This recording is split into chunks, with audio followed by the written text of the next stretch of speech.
네, 다음은 설교할 시간입니다. 오늘 설교는 임현진 교수님께서 부활하신 예수처럼 다시 살아야 할 우리라는 주제로 해주시겠습니다. 큰 박수로 모시겠습니다.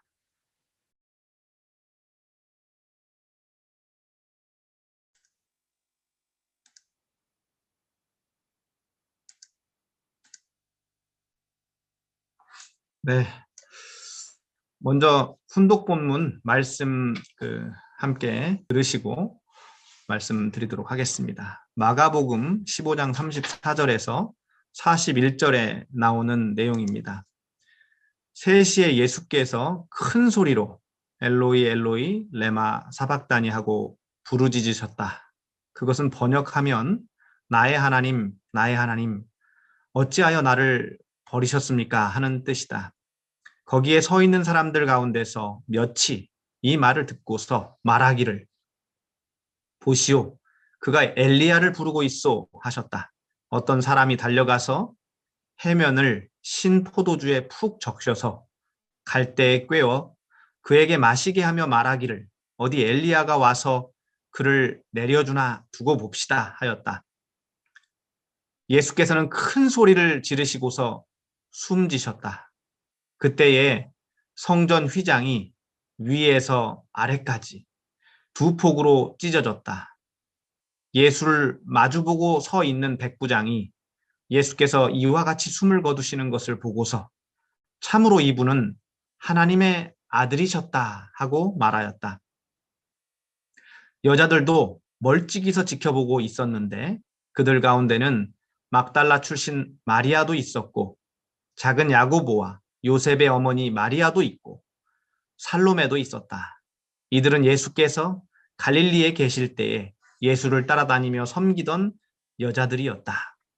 그 밖에도 예수와 함께 예루살렘에 올라온 여자들이 많이 있었다. 또 다른 훈독 본문 아버님 말씀 선집 43권 37쪽에 있는 내용입니다. 오늘은 4월 들어 세 번째 맞는 안식일입니다. 이 4월은 여러분이 아시다시피 예수님이 이 땅에 오셨다가 순환의 길을 거쳐가지고 부활한 기간이기도 합니다. 우리 통일교회에서는 4월 17일을 부활절로 지내고 있습니다. 4월은 봄절기 중에서도 모든 사람들의 사랑을 받는 달인 것을 알고 있습니다. 아버님 말씀 선집 134권 145쪽에 나오는 본문 한 구절 더 훈독하겠습니다. 선생님은 16세 때에 비상한 경험을 하였습니다. 부활절 아침에 오랜 시간 눈물 어린 기도 끝에 예수 그리스도께서 선생님께 나타나셔서 많은 계시와 교시를 주셨습니다. 예수님은 심오하고도 놀라운 것들에 대해서 많은 말씀을 해주셨습니다. 고통받고 있는 인류 때문에 하나님께서 슬퍼하고 계신다고 말씀하셨습니다. 그리고 선생님에게 지상에서의 하나님의 역사에 대한 특별한 역할을 해달라고 요구하셨습니다. 사랑하는 선악 UP대학원대학교 가족 여러분, 따사로운 봄 햇살이 우리를 감싸고 있습니다. 성지 청평에는 연분홍 벚꽃의 설렘과 노란 개나리의 산뜻함, 연붉은 진달래와 앞으로 피게 될 철쭉의 황홀함, 그리고 하얀 목련의 화사함 등으로 봄의 아름다움을 활짝 빛내고 있습니다. 봄의 아지랑이가 피어오르는 천성산 아래를 우리는 내려다보면서 천상천국의 모습이 이런 모습인가 하는 느낌을 갖고 황홀하게 살고 있는 순간이 아닌가 싶습니다. 천정궁에 계시는 참 어머님을 모시고 우리는 섭리의 봄절기를 맞아서 생동감 넘치는 이 색색의 향연을 지켜보고 있습니다. 지구상에서 그 어느 때보다도 화려함을 뽐내는 빛을 발하는 봄. 우리는 이 생동하는 봄을 맞아서 우리의 생명이 억누를 수 없이 약동하고 있다는 사실들을 보게 됩니다. 하늘 부모님께서는 이렇게 아름다운 봄을 우리에게 선사하셔서 우리가 약동하는 기쁨을 느끼고 하늘 부모님과 사랑을 나누기를 소망하고 계시리라 생각합니다. 여러분, 이렇게 아름다운 봄절기를 맞아서 행복하십니까? 하늘 부모님과 참 부모님의 크신 축복과 은총으로 우리가 이렇게 감사하고 행복하게 살 수 있는 것을 되새기는 오늘이 되시기를 바랍니다. 겨울의 문턱을 지나고 생명이 약동하는 봄을 맞아서 저는 여러분들에게 오늘 예수님에 대해서 생각하자는 말씀을 좀 드리고자 합니다. 우리는 참 아버님의 계시에 따라서 예수님의 참된 부활일이 4월 17일임을 알고 있습니다. 예수께서 십자가에 달려 죽었다가 다시 살아난 날을 기념하면서 우리 부활하신 예수처럼 다시 살아야 할 우리라는 제목으로 말씀을 나눕시다.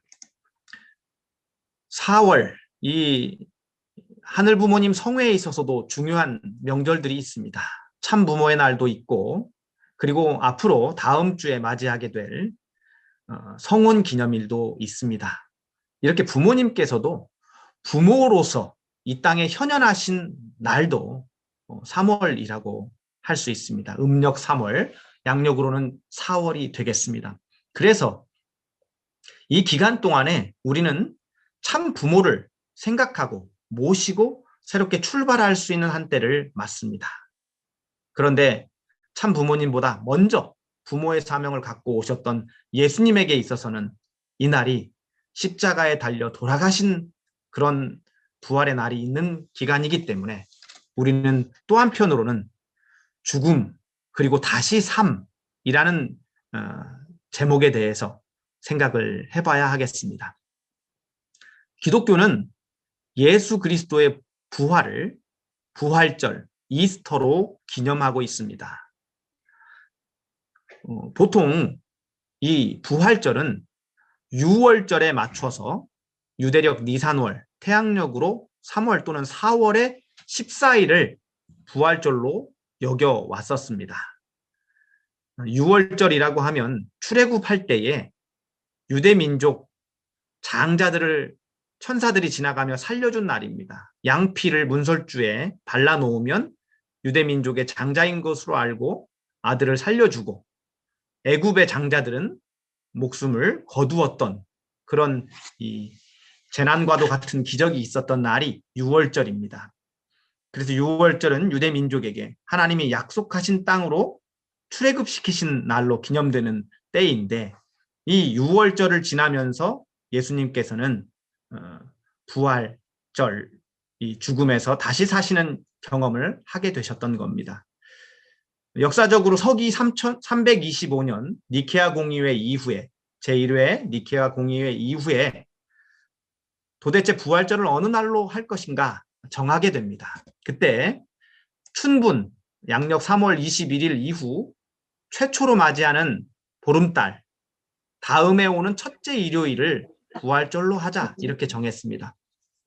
그래서 기독교에서는 신앙인들이 통상적으로 3월 22일부터 4월 26일 사이를 예수님께서 죽으셨다가 다시 산 날 부활절로 생각하면서 기념하고 있습니다. 우리가 성약의 시대를 살고 있고 또 천일국 시대를 사는 입장에서 기독교인들의 부활에 대한 내용들도 잘 알 수 있어야 된다고 생각합니다. 기독교에서는 보통 부활절을 앞두고 일주일간 특별한 고난의 주간을 경험합니다.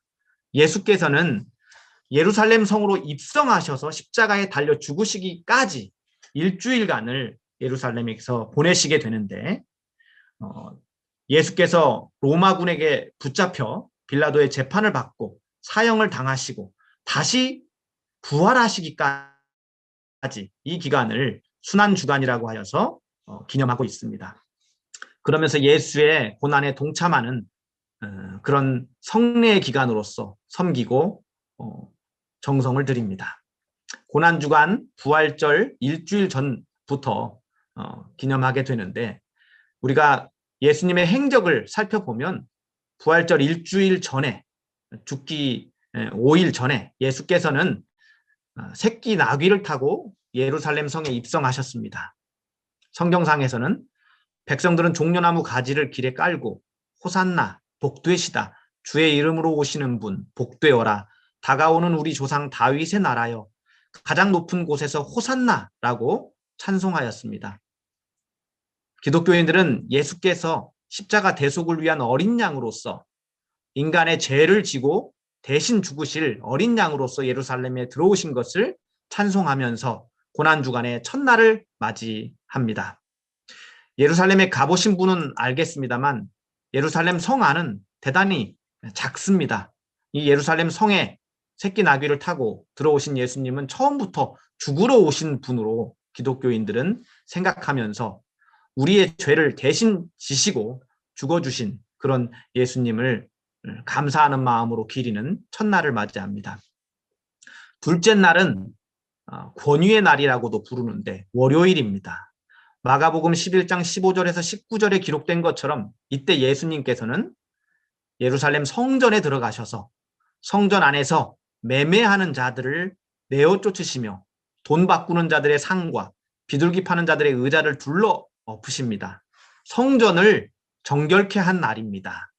그리고 셋째 날은 변론의 날입니다. 화요일로서 가난한 과부가 자기 모든 소유, 곧 생활비 전부를 연복에 넣는 것을 보고 기뻐하며 변론하신 날입니다.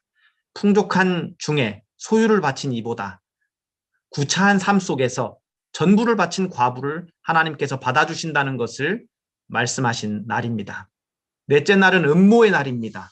수요일입니다. 예수께서 문둥이 시몬의 집에서 식사하실 때 한 여인이 비싼 향유가 든 옥합을 깨뜨리고 향유를 주 예수의 머리에 부은 날이기도 합니다. 예수께서는 저가 힘을 다하여 내 몸에 향유를 부어 내 장사를 미리 준비하였느니라 라고 말씀하시며 죽음의 길을 마치 예견하시는 것처럼 말씀하시는 내용이 있습니다. 다섯째 날 준비의 날입니다. 이 날은 목요일로서 최후의 만찬일입니다. 예수께서는 사랑하는 제자 유다로부터 배반당하시던 날 밤 제자들과 함께 유월절을 기념하십니다. 제자들과 마지막 만찬을 함께 드시면서 십자가 위에서 자기 몸을 희생해 제자들의 생명의 양식이 되실 것을 기독교 전통에 따라 행동으로 보여주십니다.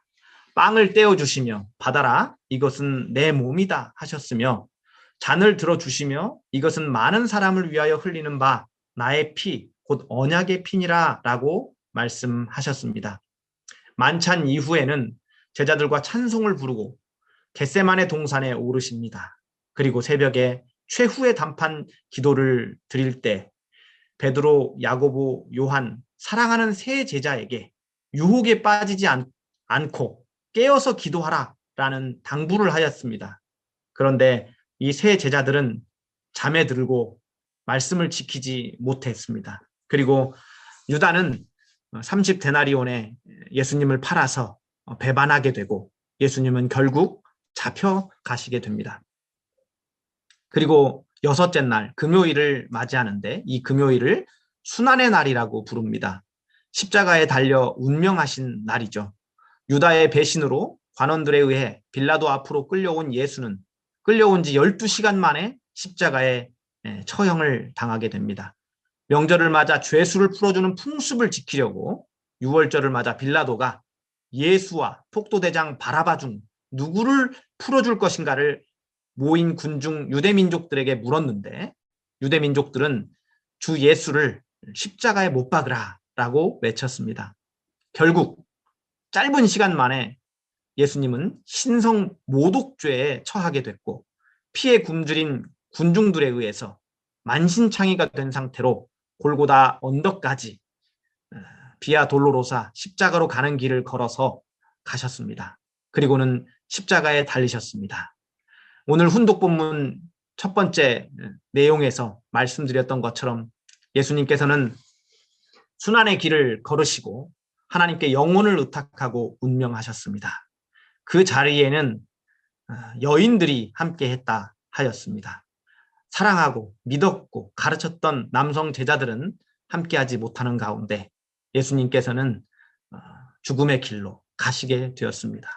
그리고 일곱째 날 토요일입니다. 예비의 날로 기념하는 날인데 아리마대 사람 요셉이라는 잘 알려지지 않은 제자가 이날 관원의 박해와 신지들의 따가운 눈총을 무릅쓰고 예수의 시체를 빌라도로부터 인도받아 장사를 지내게 됩니다.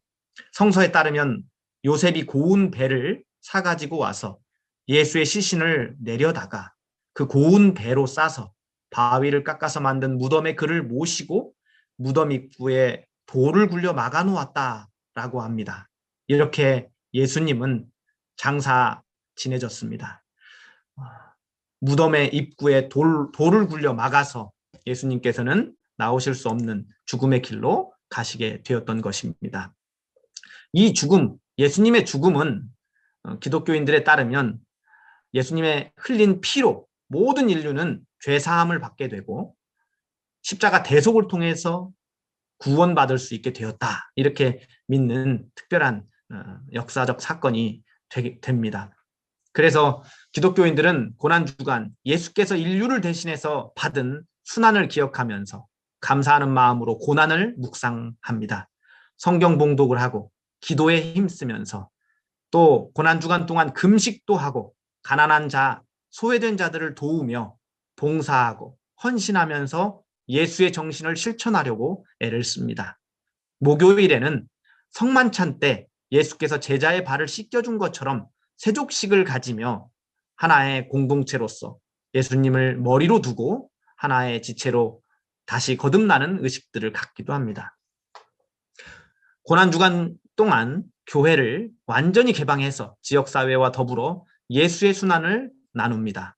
또 부활절에는 특별 예배와 부활절 칸타타를 드리면서 교회 식구들이 부활하신 주님을 기념하며 부활의 의미를 되새깁니다.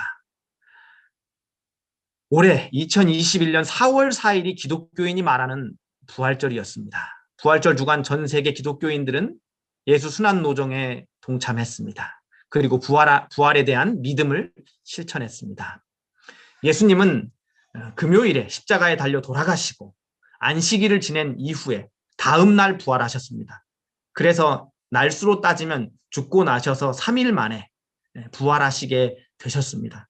부활하시고 나서 제자들에게 영적인 역사를 일으키시고 그리고는 위대한 선교의 명령을 내리십니다. 예수님은 나는 하늘과 땅의 모든 권세를 받았다. 그러므로 너희는 가서 모든 민족을 제자로 삼아서 아버지와 아들과 성령의 이름으로 세례를 주고 내가 너희에게 명한 모든 것을 그들에게 가르쳐 지키게 하여라. 보아라, 내가 세상 끝날까지 항상 너희와 함께 있을 것이다 라고 말씀하시며 하늘로 올라가셨습니다.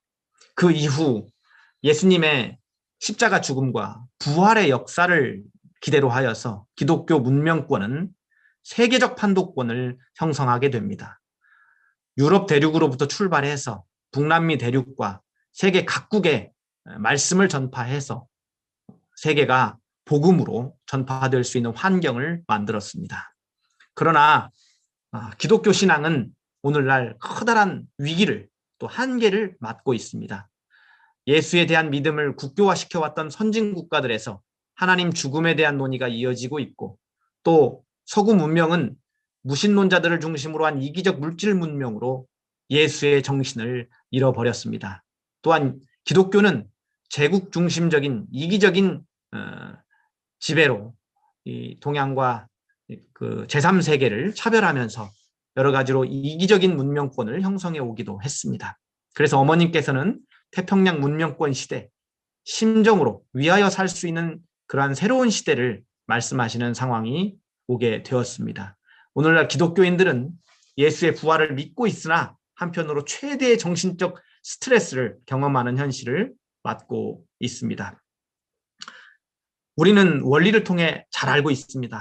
예수께서는 십자가에 달려 죽으실 분이 아니셨습니다. 참부모의 사명을 완수하고 인류 한 가족을 이루어야 할 사명자셨습니다. 그런데 예수는 어린 시절부터 마리아와 요셉 부부 그리고 실제로 혈통의 아버지인 사가랴와 엘리사벳 부부 그리고 세례 요한 등 가족으로부터 사랑받지 못하셨습니다. 그리고 제자들이 불신하고 배반했으며 유대 민족으로부터 박해를 받으셨습니다. 그리고 지배했던 로마 제국으로부터 정치적 종교적 박해를 받아서 결국에는 죽음의 길에 이르실 수밖에 없었습니다. 그런데 이건 예수님께서 원하신 길이 아니었습니다. 살아서 실체 참부모의 길을 갈 수 없었기 때문에 죽어서나마 성신과 영적 참부모라도 이루시기 위해서 죽음길을 마다하지 않으시고 가셨던 것이 이 십자가의 노정이었습니다. 그렇기 때문에 예수는 영계에서 죽어서 기독교를 중심한 역사를 성령과 함께 펼치셨지만 항상 고통 가운데 계셨습니다. 재림 주님을 만나서 사명을 인계할 때에도 예수님은 참으로 어둡고 힘겨운 그리고 고통스러운 모습으로 나타나셨다라고 합니다. 아버님 말씀에 따르면 1935년 4월 17일 새벽 묘두산 산중 기도 끝에 형언할 수 없는 비상한 체험을 아버님께서는 하시게 되는데 이때 예수님을 만나게 됩니다. 아버님은 여러 번 예수와 만나서 직접 대화도 하고 자유로이 영계를 오가시며 성자들과 교류도 했습니다. 그런데 아버님 말씀에 따르면 예수의 웃는 모습을 볼 수 없었다고 합니다. 언제나 심각하고 침울한 모습이셨다고 합니다. 하늘 부모님께서 고통받고 있는 인류 때문에 슬픔 가운데 계신다고 하시며 예수님 당신 또한 슬픈 표정이었다라고 그렇게 말씀을 전하고 계십니다. 기쁨과 행복과 영광의 보좌에서 군림하시는 하늘 부모님과 예수님이 아니라 슬픔과 한 맺힌 외로움과 고뇌하시는 하늘 부모님과 예수님이셨다라는 것을 아버님은 말씀하고 계십니다.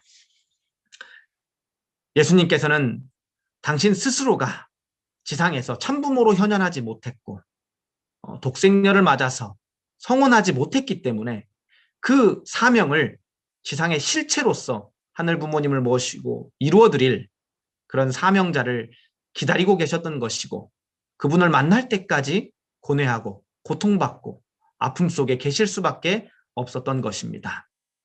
그렇기 때문에 아버님을 만나서 하나님의 한을 회원해 주기를 그리고 인류를 해방해 주기를 바라시면서 천적인 대명을 넘겨주셨던 것입니다. 아버님께서는 예수님께서 죽은 날이 십자가에 달려 죽으신 날이 그리고 3일 만에 부활하신 날이 4월 17일임을 확인해 주셨습니다. 우리는 계시적으로 4월 17일이 부활절임을 알게 되었던 것입니다. 그래서 우리 교단에서는 항상 4월 17일을 예수께서 부활하신 부활절로 새기면서 우리가 원리에 나오는 말씀의 내용처럼 하늘의 뜻에 따라서 심령이 부활될 수 있는 그런 기념일로서 여기고 정성을 들여오는 그런 전통을 만들어 왔습니다. 아버님께서는 1960년 참부모로 현현하신 이래로 예수님의 죽음과 부활을 기념하면서 특별한 선포식을 가지셨습니다. 1960년 4월 17일 심정부활의 날을 선포하셨습니다.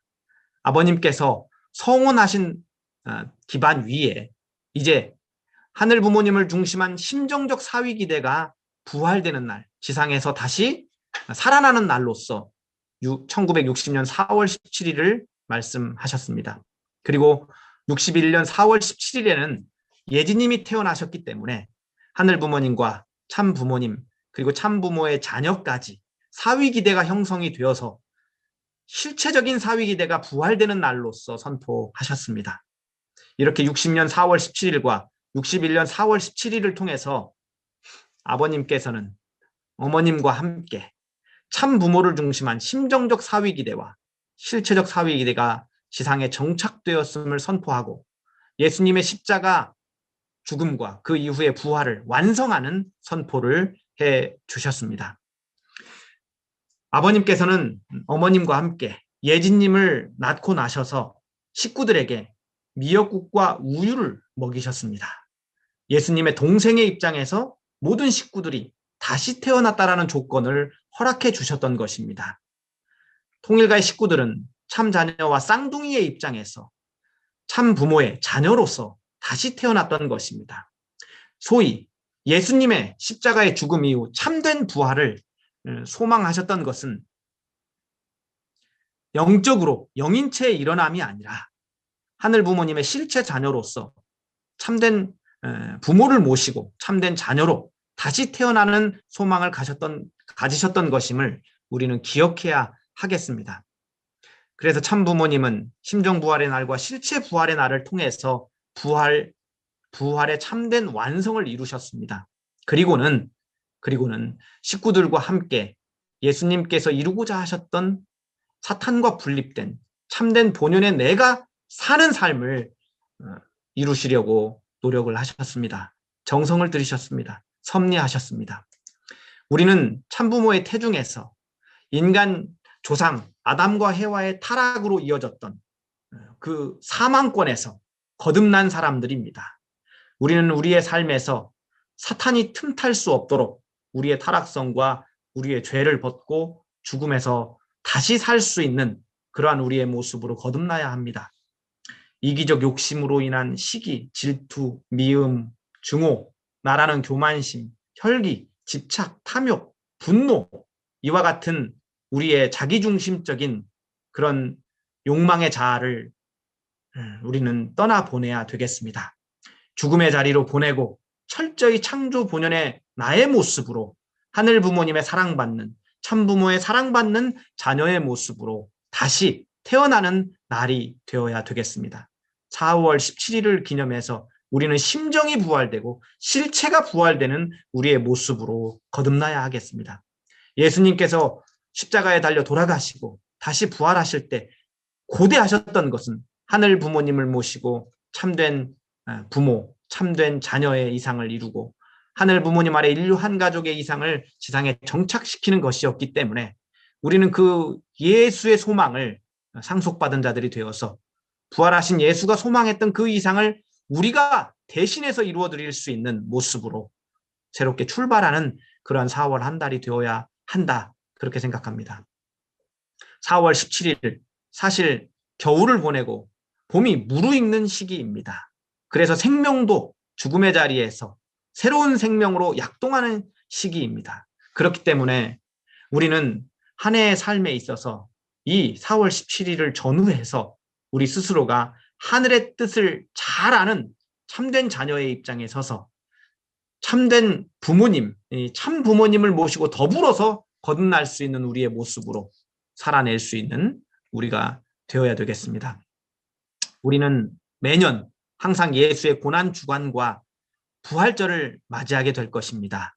기독교인들 나름대로 부활절을 기념하면서 예수께서 마치 우리의 죄를 다 짊어지시고 대신해서 죽으셨고 사셨기 때문에 우리의 모든 죄가 믿기만 하면 용서될 수 있고 구원될 수 있다라고 생각하면서 신앙할 텐데, 우리는 이 부활의 참된 비밀을 아는 자들로서 우리가 먼저 새로운 삶을 살아내면서 승리하는 인간의 삶의 길을 보여주고 앞으로 창조 본연의 문화가, 창조 본연의 생활의 질서가 이 세상에 정착될 수 있도록 우리는 노력을 해나가야 되겠습니다.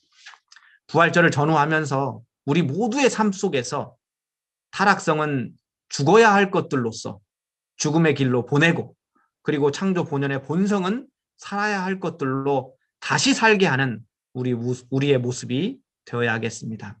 그래서 이 생명이 약동하는 봄날에 새로운 희망을 가지시고 우리가 기쁨과 또 화동하는 마음으로 지내면서 부활하는 지체가 되어야 되겠습니다. 그리고 그런 기준 가운데에서 참 부모의 날과 기념일을 맞이하면서 부모님과 함께 하늘 부모님께 기쁨과 영광을 돌려드릴 수 있는 모습들이 되어야 하겠습니다.